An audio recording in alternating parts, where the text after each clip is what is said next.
Good morning. This is Diane Schnaars. Again, I have a question. A lot of people don't know, but Schnaars Law Firm does indeed handle last wills and testaments, powers of attorney, that's general durable powers of attorney, the medical powers of attorney, as well as the, which is medical directives. It's also referred to as medical directives or advanced directives.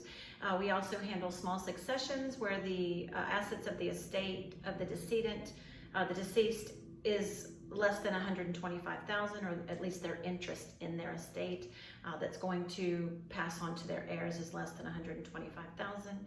So we handle powers of attorney, medical directives, last wills and testaments, and small successions here at Schnaars Law Firm. So one things that I do want to make you aware of so that you can contemplate whether or not you need to do a will. If you die without a will in Louisiana, that's what we call an intestate succession. And your property will devolve in equal shares to your biological children if it's your separate estate. You also, if you are married when you die, have what's called a community estate. And that is your 50% ownership in solido or together with your surviving spouse. So technically, if you die without a will in Louisiana, your property will devolve in equal shares to your children. The other half will be owned by your spouse. If you want your estate to devolve in full to your surviving spouse and then go to your children later after your spouse dies, then you will need to do a will leaving all of your estate to your surviving spouse.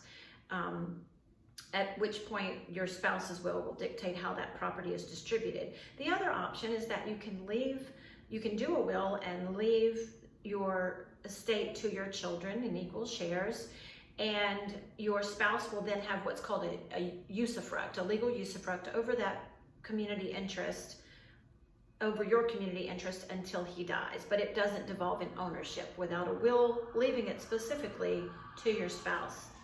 So a lot of people also wonder if they can leave particular items of their estate to certain individuals, a donation to a certain charity, maybe some rings, jewelry, assets, clothing, shoes, whatever, to particular individuals. And yes, that's what we call special dispositions. Those do need to be in a will. So if you have any special dispositions, those also need to be prepared in a last will and testament.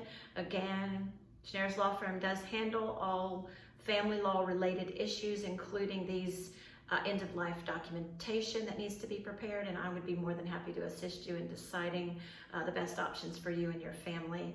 So contact us if you will, if you're ready to do your will. The number here is 337-534-4326.